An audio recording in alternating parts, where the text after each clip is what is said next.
Student, आज के इस वीडियो में हम क्लास 12 हिंदी के जितने भी स्टूडेंट हैं और इस बार 2024 बोर्ड एग्जाम में हिंदी का पेपर देने वाले हैं, तो हम उन सभी स्टूडेंट के लिए लेकर आए हैं सभी महत्वपूर्ण प्रश्न। यानी अंतिम प्रहार है आपका। आज पेपर है 2024 बोर्ड एग्जाम का।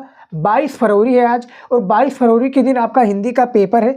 अंतिम प्रहार है आज का। इंपॉर्टेंट वीडियो देख लो, बोर्ड एग्जाम में 100% पूछा जाएगा। अभी तक हमने जितनी भी हिंदी की तैयारी कराई है, आपको चैनल पर हमारा वीडियोज मिल जाएगा। आप हिंदी का प्लेलिस्ट चेकआउट करेंगे, उसमें भी सारी चीज़ें आपको मिल जाएंगी। बोर्ड एग्जाम में कॉपी कैसे लिखते हैं, important model paper, important question. Video नहीं देखा है तो देख लीजिए, लेकिन आज का इंपॉर्टेंट वीडियो बहुत ही ज़्यादा इंपॉर्टेंट है आपके बोर्ड की दृष्टि से। आज आपका 22 फरवरी को पेपर है, तैयार कर लो। 100 में से 100 लेकर आना है। जितने भी मैं मॉडल पेपर आप लोगों को तैयार कराया हूँ, उसके भी इंपॉर्टेंट क्वेश्चंस आप लोग पढ़कर जाइएगा। मैंने आप लोगों को बहुविकल्पीय प्रश्न काफ़ी बता दिए हैं, गद्यांश पद्यांश कैसे हल करा जाता है बता दिया है। लेकिन काफ़ी स्टूडेंट का डाउट था कि सर आप लोग क्या है, आप उसमें वीडियो बनाइए जीवन परिचय पर। और जीवन परिचय किस पर? डॉक्टर APJ अब्दुल कलाम का जीवन परिचय। बोर्ड एग्जाम में इनका जीवन परिचय जो हर साल पूछा जाता है, और इस बार के बोर्ड एग्जाम में भी पूछा जाएगा आपके। तो डॉक्टर APJ अब्दुल कलाम का जीवन परिचय कैसे आपको बोर्ड परीक्षा में लिखना है, यहाँ पर देखिए। सबसे पहले आपको हेडिंग डाल देना है जीवन परिचय। बोर्ड परीक्षा में कैसे लिखा जाता है जीवन परिचय, कॉपी वाला वीडियो आप हमारा उठाकर देख लीजिएगा हिंदी का।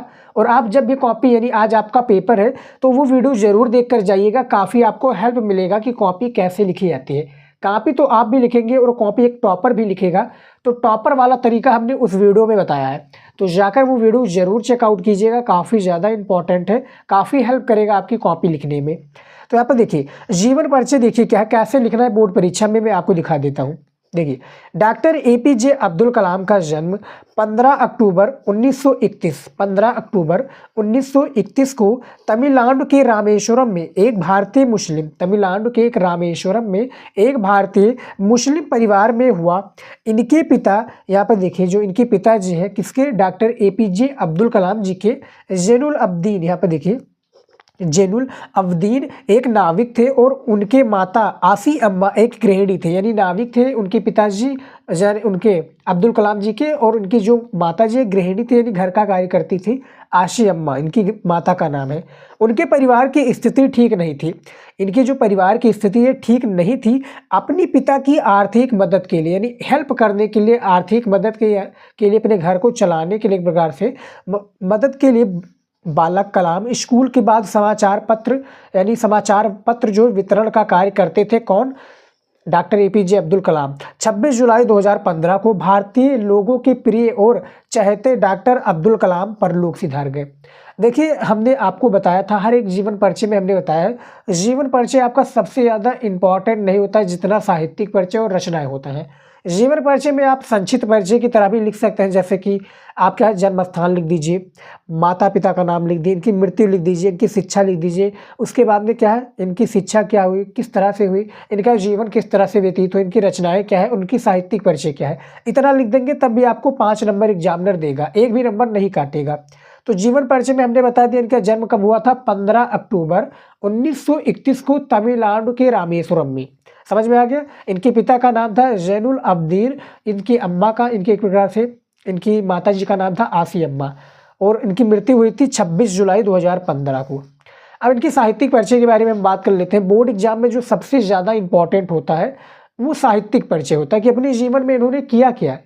साहित्यिक परिचय देखिए, कलाम जी अपनी रचनाओं के द्वारा, कलाम जी यहाँ पर देखिए अपनी रचनाओं के द्वारा विद्यार्थियों व युवाओं को जीवन में आगे बढ़ने के लिए प्रेरित किया है। युवाओं को क्या है, हम जैसे लोगों को अपनी लाइफ में, अपने जीवन में बढ़ने के लिए, एक प्रकार से अपनी तरक्की को, अपने सक्सेस पाने के लिए आगे किया है कि भैया मोटिवेशन लीजिए और आगे बढ़िए, अपने लाइफ में कुछ अचीव कीजिए। जैसा कि हम एक गरीब परिवार से होकर हुए भी क्या है, एक अच्छे लेवल पर है, क्योंकि क्या है, ये राष्ट्रपति भी रह चुके हैं, आप लोगों को पता होगा।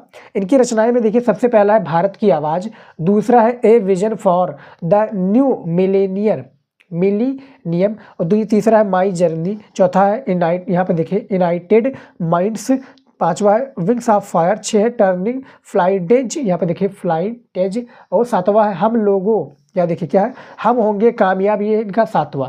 तो ये इनकी क्या है, साहित्यिक परिचय है। उनकी रचनाएं भी देख सकते हैं, 7 प्रकार के हैं, लिख देंगे बोर्ड एग्जाम में तो 5 नंबर एग्जामिनर मैं गारंटी लेता हूँ काटेगा नहीं। इतना आप जीवन परिचय तैयार कर ले जाओ, इतना आप इनका डॉक्टर APJ अब्दुल कलाम का जीवन परिचय लिख देंगे तो आपका जो 5 नंबर है बिल्कुल फिक्स रहेगा। देखिए काफ़ी बड़ा नहीं है, देख सकते हैं। और जहाँ पर लगे स्टूडेंट आपको लगे कि इंपॉर्टेंट पॉइंट है, हमने कॉपी वाली वीडियोज में बताया है कि कैसे आपको जीवन परिचय लिखना है। जीवन परिचय लिखने का सबसे बेस्ट तरीका उसमें बताया है, जिससे एग्जामिनर क्या है आपको आसानी से नंबर दे देगा। जो आपको लगे कि इंपॉर्टेंट पॉइंट है उसको हाईलाइट कर दीजिए, एग्जामिनर का इस पर फोकस पड़ेगा, इस पर देखेगा, हाँ सही है, 5 नंबर देकर आगे बढ़ जाएगा। तो ये हमारा लेखक का जीवन परिचय था, जो कि डॉक्टर APJ अब्दुल कलाम जी लेखक की संबंध श्रेणी में आते हैं। अब देख लेते हैं कवि का जीवन परिचय। यहाँ पर देखिए स्टूडेंट, अब हमारा आ चुका है कवि का जीवन परिचय, जो कि ऐसे वैसे कवि का जीवन परिचय नहीं, जयशंकर प्रसाद जी का जीवन परिचय। बोर्ड एग्जाम में इनका जीवन परिचय हर साल पूछा जाता है और इस बार के बोर्ड एग्जाम में भी पूछा जाएगा जीवन परिचय। देखिए जयशंकर प्रसाद का जीवन परिचय आप लोगों को कैसे लिखना है मैं बता दूं।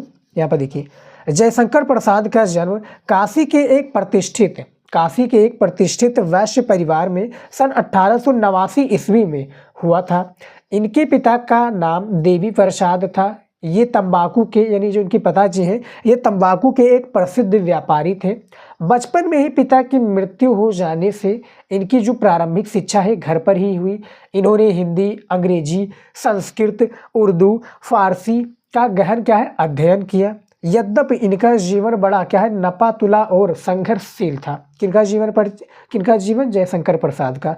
इनका जीवन क्या है बड़ा नपा-तुला और संघर्षशील था, किंतु दुखों के निरंतर आघातों से ये बच न सके। कौन नहीं बच सका? जयशंकर प्रसाद जी। सन 1937 ईस्वी में क्षय रोग से स्वर्ग सिधार गए। यहाँ पर देखिए जीवन परिचय मैंने आपको लेखक का बताया था कि आपको जो है किनका जीवन परिचय मैंने बताया था, डॉक्टर APJ अब्दुल कलाम का। जीवन परिचय में क्या इंपॉर्टेंट होता है? एक जन्म स्थान, एक माता पिता का नाम, दूसरा इनकी शिक्षा कहाँ पर हुई, इनकी मृत्यु कब हुई, ये सारी चीज़ें इनकी इंपॉर्टेंट होती है। आप इसको संक्षिप्त परिचय की तरह भी लिख सकते हैं, तब भी आपको 5 नंबर दिया जाएगा। इनका इंपॉर्टेंट होता है साहित्यिक परिचय, रचनाएं, जन्म इनका कब हुआ था, और जो इंपॉर्टेंट पॉइंट आपको लगे जरूर हाईलाइट कर दीजिएगा एग्जामिनर, क्योंकि एग्जामिनर क्या है, एग्जामिनर यही देखता है आप लोगों का स्टूडेंट। तो 1889 में इनका जन्म हुआ था, कहाँ पर? काशी के। इनके पिता का नाम देवी प्रसाद। कौन थे? ये एक तंबाकू के क्या है प्रसिद्ध व्यापारी थे, देवी प्रसाद जी। इनकी मृत्यु कब हुई? 1937 ईस्वी में। किसके कारण? क्षय रोग के ग्रस्त के कारण। अब देख लेते हैं जो जयशंकर प्रसाद जी का साहित्यिक परिचय है, ये देख लेते हैं। साहित्यिक परिचय सबसे ज़्यादा इंपॉर्टेंट है। यहाँ पर देखिए, श्री जयशंकर प्रसाद छायावाद के प्रवर्तक, उन्नायक तथा प्रतिनिधि कवि होने के साथ साथ क्या है, प्रतिनिधि कवि होने के साथ साथ युग परिवर्तक, नाटककार, कथाकार तथा उपन्यासकार भी थे। क्या है? साथ साथ युग परिवर्तक, यहाँ पर देखिए युग परिवर्तक, नाटककार, कथाकार तथा उपन्यासकार भी थे। प्रेम और सौंदर्य इनके काव्य के, प्रेम और जो सौंदर्य है इनके काव्य के प्रमुख विषय रहे हैं, किंतु मानवीय संवेदना उनकी क्या है कविता का प्राण है। उनकी कविता क्या है प्राण है, किनके? जयशंकर प्रसाद जी का। देखिए साहित्यिक परिचय में ये होता है कि इन्होंने अपनी लाइफ में किया क्या, इनका लाइफ कैसे व्यतीत हुआ, इन्होंने अपने लाइफ में क्या क्या किया, कौन कौन सी रचनाएं की, अपने लाइफ में क्या किया। जैसे एक होता है व्यक्ति ना, तो व्यक्ति होता है इसकी नौकरी लग जाती है, तो उसके लाइफ में क्या होता है, यानी मान लीजिए आर्मी में पूरा उनका नौकरी लग गया और आर्मी में वो क्या कर रहा है बंदा, उसके बारे में पूरा जीवन शैली रहता है। सेम इसी प्रकार से साहित्यिक परिचय में भी होता है। तो साहित्यिक परिचय हमने बता दिया। अब इनकी रचनाएं देख लेते हैं। देखिए इनकी रचनाएं देखिए काफ़ी ज़्यादा इंपॉर्टेंट है। कामायनी, आंसू, लहर, झरना, कहानी, उपन्यास देखिए कंकाल, तितली, इरावती और अपूर्ण। देखिए जो इरावती है ये अपूर्ण यानी पूर्ण नहीं हुई थी। निबंध में चंपू, निबंध है, फिर चंपू है, काफ़ी सारे हैं इनकी रचनाएं, लेकिन आप इतना लिख दीजिएगा आपको क्या है इसमें मिल जाएगा। 3 नंबर जीवन परिचय का, 2 नंबर साहित्यिक परिचय और रचनाएं का दे दिया जाता है। तो इतना आप लिख देंगे, आपका 5 नंबर कोई भी नहीं काट सकता। और जीवन परिचय जब भी आप लिखिएगा कवि का जीवन परिचय तो ऐसे ही लिखिएगा। जयशंकर प्रसाद का पूछा गया, महादेवी वर्मा जी का भी पूछा जा सकता है, हमने वीडियो बनाया हुआ है, जाकर आप लोग देख लीजिएगा। बहुत ही ईजी तरीका बताया है जीवन परिचय का। एक जीवन परिचय लिखने का तरीका और होता है जो कि संक्षिप्त परिचय में भी लिख सकते हैं। तो जो आपको अच्छा लगे, जो आपको आसान लगे वो आप कर लीजिएगा और अपना 10 नंबर बिल्कुल फिक्स कर लीजिएगा। तो यहाँ तक बात क्लियर हो गई। हमने जयशंकर प्रसाद का भी जीवन परिचय बता दिया है। अब बात कर लेते हैं संस्कृत का गद्यांश का। देखिए स्टूडेंट, ये आपका जो खंड खा होता है इसके संस्कृत का गद्यांश पूछा गया है, जो कि 7 नंबर का होता है। हमने हिंदी गद्य पद्य का आपको काफ़ी वीडियोज में कवर कर दिया है, यानी ये जो गद्य पद्य से रिलेटेड आपका ये पूछा जाता है हिंदी में, लेकिन ये संस्कृत में पूछा गया है। तो हमें यहाँ पर करना क्या है, मैं आपको दिखा दूँ कि क्वेश्चंस कैसे बोर्ड एग्जाम में पूछे जाते हैं, ताकि आपके जो डाउट्स हैं स्टूडेंट वो क्लियर रहे, बोर्ड के डाउट जो आपके हैं क्लियर रहे। यहाँ पर देखिए ये खंड खा में है, ये देखिए खंड खा में है, पूछा क्या गया कि निम्नलिखित संस्कृत गद्यांशों में से किसी एक का संदर्भ हिंदी में अनुवाद कीजिए। यहाँ पर देख सकते हैं 2 आपका संस्कृत का गद्यांश दिया हुआ है, दोनों में से किसी क्या है हमें एक को करना है, और जिसके लिए क्या है 7 नंबर दिया जाएगा, जैसा कि यहाँ पर देख सकते हैं। 5 नंबर दिया जाएगा हिंदी में जब अनुवाद करेंगे, और 2 नंबर दिया जाएगा आपको संदर्भ लिखने के, यानी किस चैप्टर से लिया गया है इसके बारे में आपको बताना है। तो क्या करना है हमें, संस्कृत का क्या इसका हमें अनुवाद करना है। यहाँ पर देखिए अनुवाद हिंदी में जो है, ये जो संस्कृत में इसका पूरा हिंदी में हमें मीनिंग निकालना है। आप लोगों ने पढ़ा होगा तो आपको पता होगा, तो चलिए हम इसका भी बता देते हैं बोर्ड एग्जाम में, और आप ये पढ़ लीजिए कि किस चैप्टर से लिया गया है। आप लोग हमारे इंटेलिजेंट स्टूडेंट हैं, और अभी तक जो भी हमने तैयारी कराई है आप इसका एक प्रकार से सारी चीज़ों को समझ सकते हैं।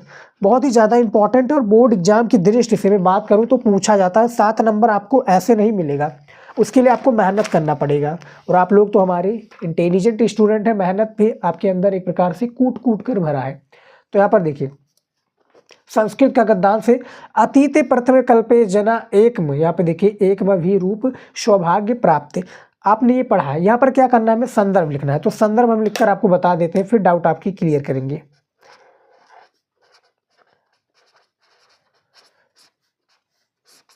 संदर्भ कैसे लिखना है चलिए दिखा देता हूं मैं आपको।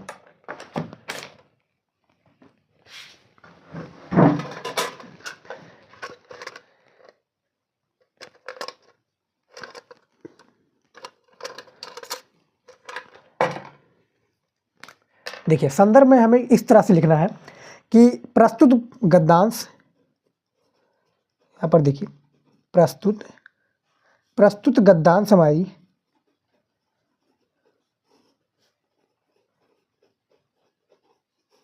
हमारी पाठ्य पुस्तक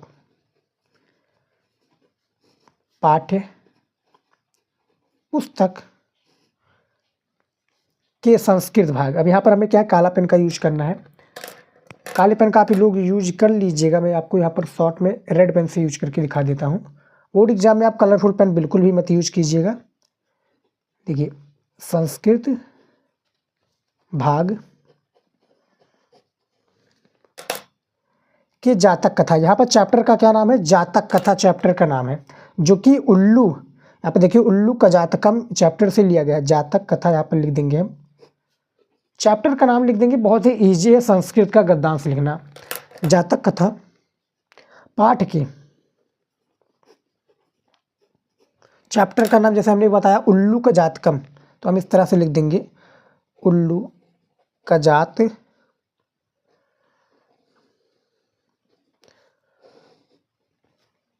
शीर्षक से उद्धृत है, शीर्षक से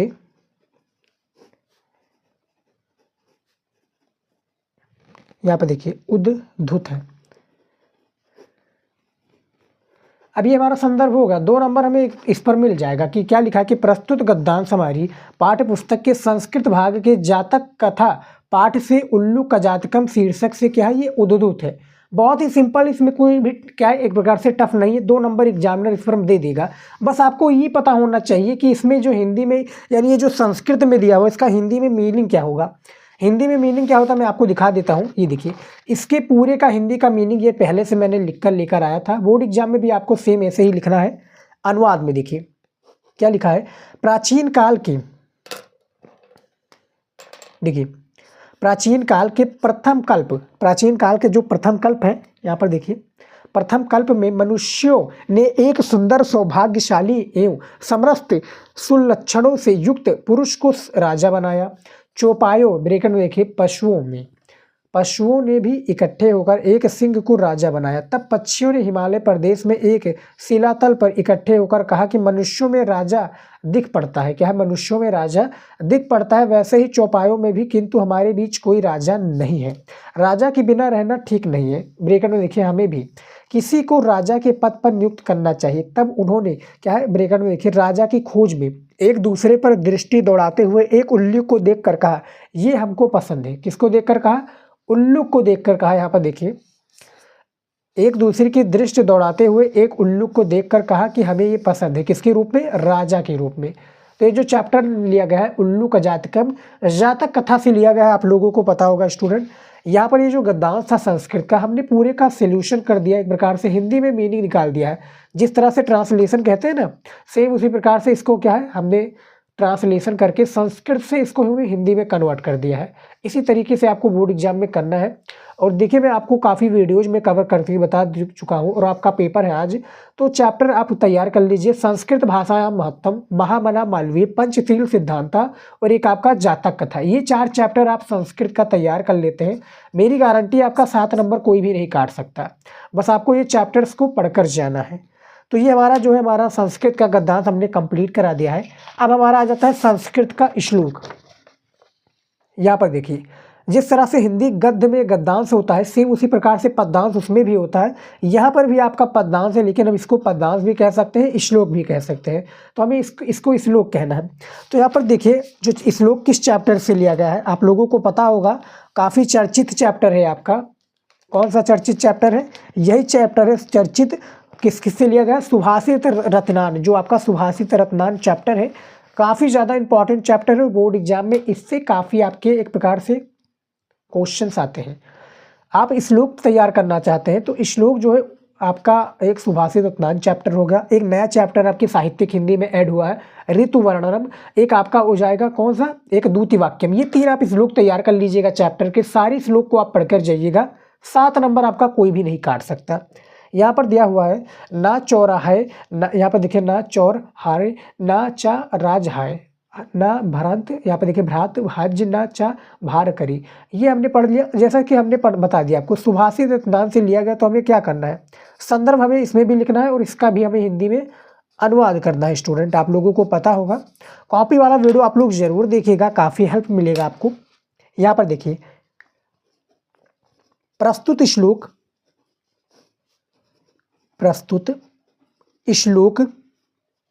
हमारी पाठ्यपुस्तक के, हमारी यहाँ पर देखिए, हमारी पाठ्यपुस्तक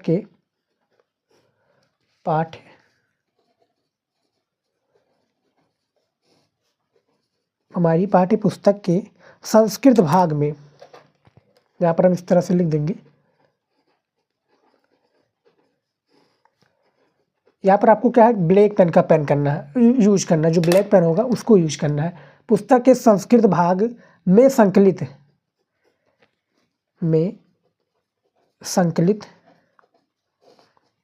जिस तरह से मैं कॉपी में लिख ले रहा हूँ ना, ऐसे सेम आपको लिखना है। संकलित सुभाषित रत्नान अब आपका चैप्टर आ जाएगा, जो कि ब्लैक पेन से में लिखना है। सुभाषित रत्नानी, यहाँ पर देखिए, कॉमा के अंदर कर दीजिएगा। क्या है? पाठ से अवतरित है। यहाँ पर हमें नामक वामक नहीं लिखना है, पाठ से।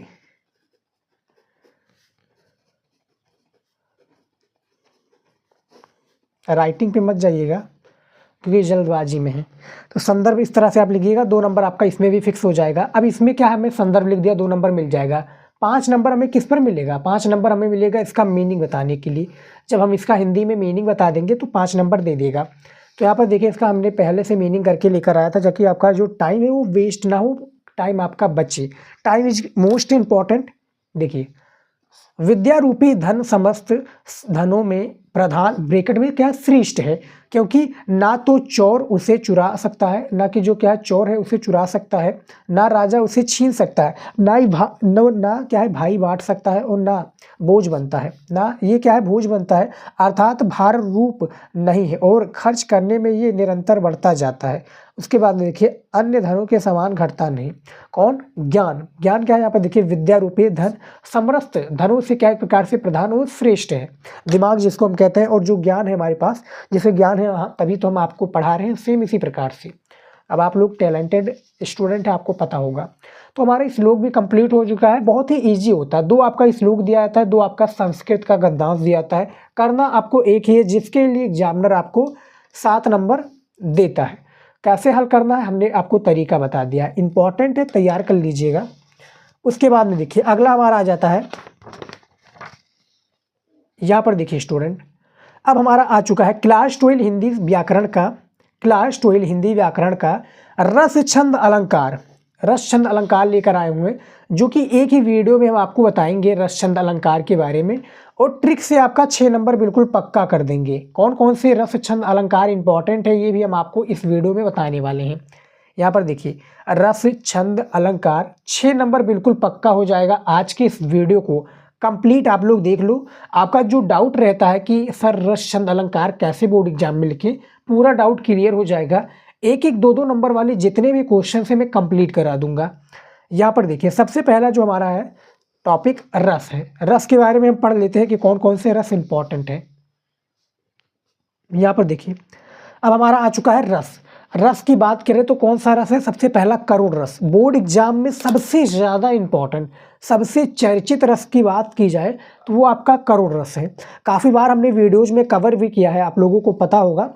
रस में आपका जो करुण रस है सबसे श्रेष्ठ माना जाता है। करुण रस हो गया, हास रस हो गया, उसके बाद में भयानक रस है। तो ये बोर्ड एग्जाम में क्या है, एक प्रकार से पूछे जाते हैं। तो रस को आपको तैयार करके जाना है। तो यहाँ पर देखिए रस में कौन सा इंपॉर्टेंट है। करुण रस, तो करुण रस के परिभाषा और उदाहरण हमें देना है, जिसके लिए एग्जामिनर एक एक नंबर देगा। तो करुण रस का आप देखिए परिभाषा, इसका स्थायी भाव शोक है। इसका स्थायी भाव क्या है? शोक है। शोक नामक स्थायी भाव विभाव, अनुभाव एवं संचारी भाव में संयोग करता है, तब करुण रस की उत्पत्ति होती है। किसकी उत्पत्ति होती है स्टूडेंट? करुण रस की उत्पत्ति होती है। किससे संयोग करता है? स्थायी भाव, विभाव, अनुभाव एवं संचारी भाव से। अब यहाँ पर क्या हमने परिभाषा दे दिया। इसका स्थायी भाव क्या है? शोक है। याद रखिएगा, भयानक का भय, और उसके बाद में क्या है? रौद्र का क्रोध, और हास का हास्य, करुण रस का शोक। इस तरह से आपका होगा। स्थायी भाव सबसे ज़्यादा इंपॉर्टेंट होता है। अब हम इनका उदाहरण की बात कर लेते हैं। देखिए 1 नंबर आपको परिभाषा के लिए दिया जाएगा, 1 नंबर उदाहरण के लिए दिया जाएगा। उदाहरण देखिए, मणि खोयो भुजंग से जननी, फंसा पटक रही थी शीश, और अंधी आज बनाकर मुझको क्या न्याय किया तुमने जगदीश। अंधी आज बनाकर मुझको क्या न्याय किया तुमने जगदीश। ये एक प्रकार से उदाहरण है, एग्जाम्पल जिसको हम कहते हैं इंग्लिश में ना। तो ये उदाहरण है। देखिए काफ़ी स्टूडेंट कहेंगे कि सर हमने तो दूसरा उदाहरण याद किया था। उदाहरण कोई भी हो, लेकिन करुण रस से जुड़ा होना चाहिए। मान लीजिए कि आपके जो हमारा बुक है, हमारा जो एक प्रकार से क्वेश्चन बैंक है, उसमें कुछ अलग दिया हुआ है, और आपका जो क्वेश्चन बैंक है उसमें कुछ इसका उदाहरण अलग दिया हुआ है। जैसे एक और उदाहरण होता है कि जता पंख विन खग अति दीना, फन कविवर कर हीना, और असमम जीवन बंद बिन तो ही, जो जड़ देव जियावन मोहि। एक और ये करुण रस का उदाहरण है। तो जो आपको उदाहरण अच्छा लगे, जो आपको प्यारा लगे, वो आप लिखा दीजिएगा। बस क्या है, संबंधित होना चाहिए रस से, ये मैटर करता है। तो देखिए 1 + 1 अंक, यानी 1 नंबर आपको किसके लिए दिया जाएगा? 1 नंबर परिभाषा के लिए, 1 नंबर इसका जब उदाहरण देंगे कि भैया इससे जुड़ा क्या है। समझ में आ गया? रस में और भी रस इंपॉर्टेंट है, मैं आपको दिखा दूं। हमने करुण रस के बारे में तो बता दिया है। दूसरा रस आ जाता है आपका शांत रस। क्या आ जाता है? शांत रस। ये भी सबसे ज़्यादा इंपॉर्टेंट है। शांत रस का जो स्थायी भाव है निर्वेद है। देखिए इसका स्थायी भाव निर्वेद है। संसार की क्षण भंगुरता एवं सांसारिक विषय भोगों की, यहाँ पर देखिए विषय भोगों की आसारता तथा परमात्मा के ज्ञान से उत्पन्न निर्वेद, ब्रैकेट में देखिए वैराग्य ही पुष्टि होकर शांत रस में परिणत होता है। क्या है? वैराग्य ही पुष्टि होकर शांत रस में परिणत होता है। उदाहरण के रूप में समझने की कोशिश करेंगे। देखिए उदाहरण क्या है? उदाहरण है, चिंता तो हरि नाव की, चिंता तो हरि नाव की ओर, ना चिंता दास जे कुछ चितवे, राम बिन सोई काल की पास। देखिए उदाहरण देखिए, चिंता तो हरि नाव की, यहाँ पर देखिए चिंता तो हर नाव की और न चिंता दास, और जे कुछ चितवे राम बिन सोई काल की पास। ये हमारा उदाहरण है। उदाहरण के रूप में जब आप समझेंगे तो ज़्यादा बेटर होगा। चौपाई आपको छंद के बारे में हम आगे बताएंगे, उसमें उदाहरण के बिना आपका कुछ भी नहीं होगा। आपका परिभाषा ही नहीं कंप्लीट बैठेगा जब तक आप उदाहरण उसका देंगे नहीं। तो इसका स्थायी भाव आप देख सकते हैं, स्थायी भाव सबसे ज़्यादा इंपॉर्टेंट होता है रस में। शांत रस, इसका स्थायी भाव निर्वेद है। इसमें क्या बताया कि संसार की क्षण भंगुरता, जो संसार की जो एक प्रकार से विश्व की जो क्षण भंगुरता है एवं सांसारिक विषय भोगों की आसारता तथा परमात्मा के ज्ञान से उत्पन्न निर्वेद, जो परमात्मा जी उनके ज्ञान से उत्पन्न जो निर्वेद वैराग्य ही पुष्टि होकर शांत रस की परिणत एक प्रकार से शांत रस को कहते हैं। उदाहरण के रूप में देख सकते हैं, हमने उदाहरण बता दिया, काफ़ी ज़्यादा इंपॉर्टेंट है। कॉपी में हमने रस छंद अलंकार के बारे में वीडियो बनाया हुआ है, जाकर देख लीजिएगा। अब हमारा आ जाता है अलंकार। ये भी 1+1 अंक का, यानी प्रत्येक जो आपका होता है रस छंद अलंकार 2-2 नंबर का होता है। 2-2 दिए जाते हैं, करना आपको एक ही है, 1 नंबर परिभाषा का, 1 नंबर उदाहरण का। अलंकार में कौन कौन से अलंकार इंपॉर्टेंट है देख लो आज का। देखिए अतिसंयोक्त अलंकार, इसमें देखिए परिभाषा, इसका उदाहरण देखिए, ये भी बोर्ड एग्जाम में पूछा आता है। देखिए जहाँ उपमेय में, यहाँ पर देखिए जहाँ उपमेय का अत्यंत बढ़ा चढ़ाकर, जहाँ उपमेय को अत्यंत बढ़ा चढ़ाकर वर्णन किया जाता है वहाँ अतिसंयोक्त अलंकार होता है। इसको क्या है, बढ़ा चढ़ाकर वर्णन किया जाता है, वहाँ अतिसंयोक्त अलंकार होता है। उदाहरण के रूप में समझिए कि करे विरह ऐसी, करे विरह ऐसी तो गेल न छड़त नीच, करे विरह ऐसे तो न गेल न छोड़त नीच, और दीने हूँ चश्मा चखऊ चाहे लहे न मीचू। करे विरह ऐसे तो गेल न छाड़ू तो नीचू, यहाँ पे देखिए चाहे, और दीने हूँ चश्मा, यहाँ पे देखिए चश्मा चखनू चाहे लहे न मीचू। तो ये इसका उदाहरण है अतिसंयोक्त अलंकार की, कि जहाँ उपमेयों का अत्यंत बढ़ा चढ़ाकर वर्णन किया जाता है वहाँ अतिसंयोक्त अलंकार होता है। हमने अलंकार का भी 2 एक प्रकार से परिभाषा उदाहरण दिया है। तो एक और आपका आ जाता है, उसको भी मैं दिखा दूं। यहाँ पर देखिए दूसरा जो आता है हमारा अलंकार, यमक अलंकार। बोर्ड एग्जाम में काफ़ी ज़्यादा चर्चित अलंकार है। एक अलंकार, रूपक अलंकार, उत्प्रेक्षा अनुप्रियास, उसके बाद में क्या है संदेह अलंकार। संदेह तो दूसरा आ जाता है, लेकिन अलंकार तो यमक अलंकार काफ़ी ज़्यादा इंपॉर्टेंट है। इसका परिभाषा देखिए कि जहाँ एक ही शब्द 2 या 2 से अधिक बार, जहाँ जो एक ही शब्द 2 या 2 से अधिक बार भिन्न भिन्न अर्थों में प्रयुक्त होता है तब यमक अलंकार होता है। यानी एक ही शब्द है कोई, जैसे मैं आपको उदाहरण के साथ में समझाऊंगा। देखिए उदाहरण कि काली घटा का घमंड घटा, नवमंडल तारक वृंद खिले। यानी इसमें क्या है, एक ही शब्द को क्या है कई अर्थ निकलते हैं, जैसे घटा, फिर घमंड, फिर घटा, फिर यहाँ पर देखिए नभमंडल तारक वृंद खिले। तो ये जो अलंकार है यमक अलंकार, इसका परिभाषा के रूप में इसका उदाहरण दिया गया है कि जब 2 या 2 से अधिक बार भिन्न भिन्न अर्थों के प्रयुक्त करने वाला जो शब्द निकलता है उसी को हम यमक अलंकार कहते हैं। कि काली घटा का घमंड घटा, नभमंडल तारक वृंद खिले, ये उदाहरण है। तो समझ लीजिएगा, देख लीजिएगा, बहुत ही ज़्यादा इंपॉर्टेंट है। लिख रहे हैं तो लिख लीजिए, नहीं तो याद कर लीजिए, बहुत ही कम टाइम बचा है तो लिखने में नहीं, बस आप दिमाग में फीड कर लीजिए, क्योंकि ऐसे ही आपको लिखना है। बोर्ड एग्जाम में इसका क्या उदाहरण के रूप में भी ऑब्जेक्टिव क्वेश्चन में दिया जाता है। हाई स्कूल में ज़्यादा दिया जाता है अब, लेकिन इंटर में कम देखने दिया जाता है, लेकिन दिया जाता है। अब बात कर लेते हैं छंद के बारे में। देखिए छंद भी एक मोस्ट इंपॉर्टेंट टॉपिक है आपकी बोर्ड की दृष्टि से। मैं बात करूँ, छंद भी काफ़ी ज़्यादा इंपॉर्टेंट आपका ये टॉपिक है। देखिए सबसे पहला है रोला। देखिए रोला, हमने चौपाई, दोहा और सोरठा के बारे में काफ़ी सारी वीडियोज बना दिए हैं। नहीं देखा तो जाकर देख लीजिएगा, नहीं तो यूट्यूब पर सर्च कीजिए, जो भी आपको टॉपिक चाहिए बाई शिवम स्टडी नॉलेज लिख देंगे, आपको वीडियो मिल जाएगा। छंद भी वही होता है प्रोसेस, 1 नंबर परिभाषा का, 1 नंबर उदाहरण का। यहाँ पर हमें मात्रा लगाए होता है, मात्रा हमें लगाना होता है। जैसे यहाँ पर रोला दिया हुआ है, इसका परिभाषा में दिखा देता हूँ आपको। क्या दिया हुआ है कि रोला एक सममात्रिक छंद है। इसके प्रत्येक चरण में 11 और 13 विराम और यति में 24 मात्राएं होती हैं। 11 और 13 पर विराम होता है और यति में यानी एक लाइन में क्या है 24 मात्राएं होती हैं। मात्रा के थ्रू आपको हम लगाकर समझाते हैं ताकि आपको क्या है ज़्यादा समझ में आए और ये जो डाउट है वाला, ये डाउट आपका हट जाए। जैसे यहाँ पर है कि जीती जाती हुई जिन्होंने भारत बाजी, और निज वल से वलमेट विधर्मी मुगल कुराजी। तो उदाहरण देखिए क्या है, मैं आपको मात्रा लगाकर दिखा देता हूँ, फिर हम आपको बताएंगे इसमें मात्रा कैसे लगाएं, क्योंकि जैसे आपका परिभाषा दिया हुआ है ना, सेम इसी प्रकार से हमें कार्य करना है इस पर।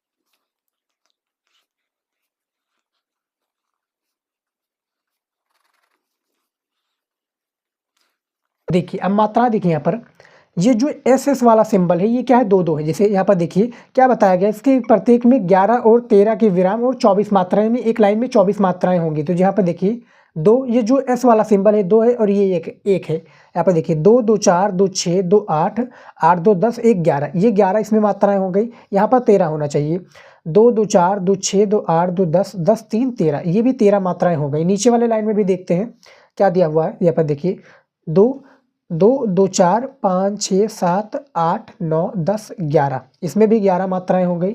यहाँ पर देखिए यहाँ पर 13 होनी चाहिए, 2 2 4 2 6 2 8 9 10 11 12 1 13, यहाँ पर भी 13 मात्राएं हो गई। अब ये क्या है, 11 13 को जोड़ देंगे तो कितना हो जाएगा, 11 13 को हम जोड़ देंगे 24 मात्राएं एक लाइन में, 24 मात्राएं एक लाइन में।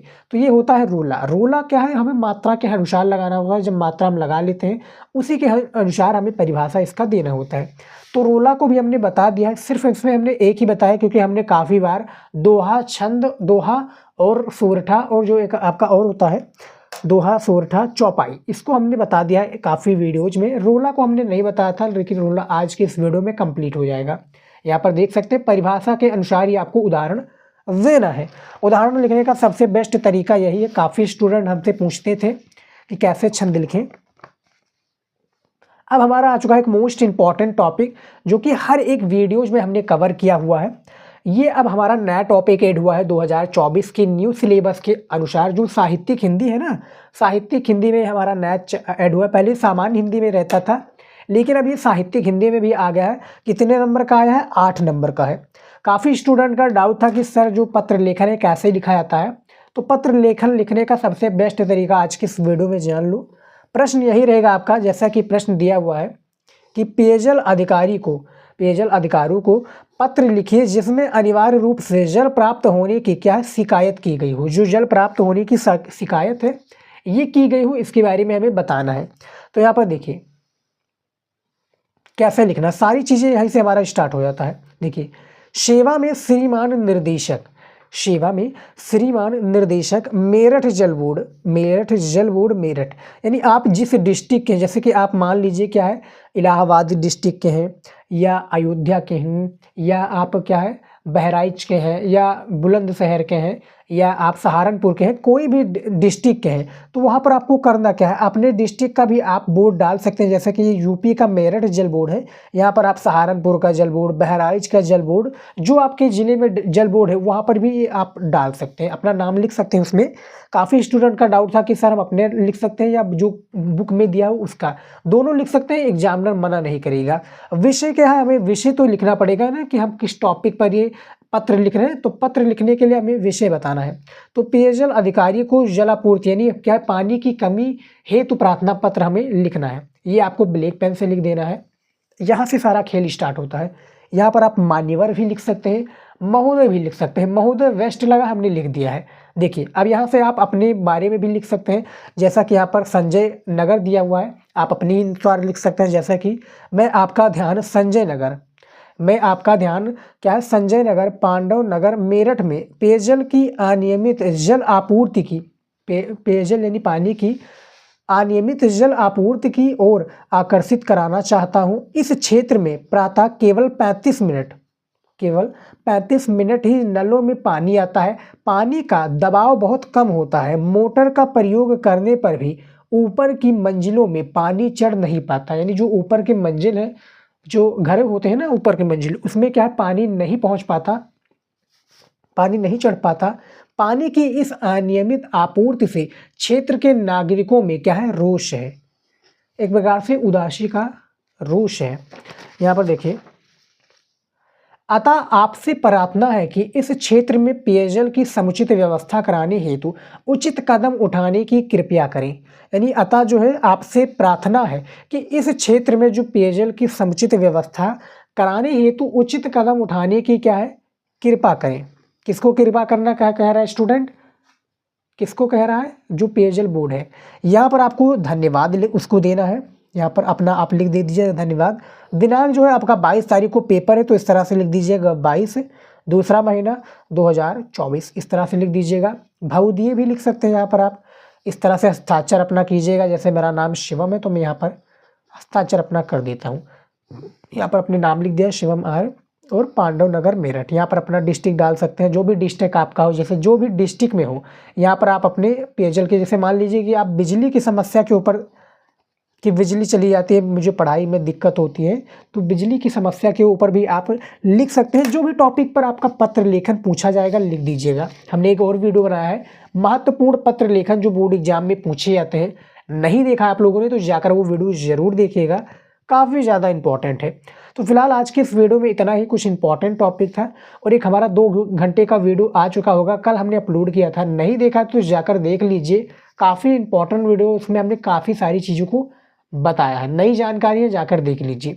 तो फिलहाल आज की इस वीडियो में स्टूडेंट इतना ही, मिलते हैं नेक्स्ट वीडियो में। जय हिंद। आई होप कि आपका पेपर अच्छा से जाए, ऑल द बेस्ट, और अच्छे से करके आइएगा। वीडियो आपको प्लेलिस्ट में मिल जाएगा, जो भी चाहिए होगा, मॉडल पेपर ज़्यादा से ज़्यादा हल करके आइएगा।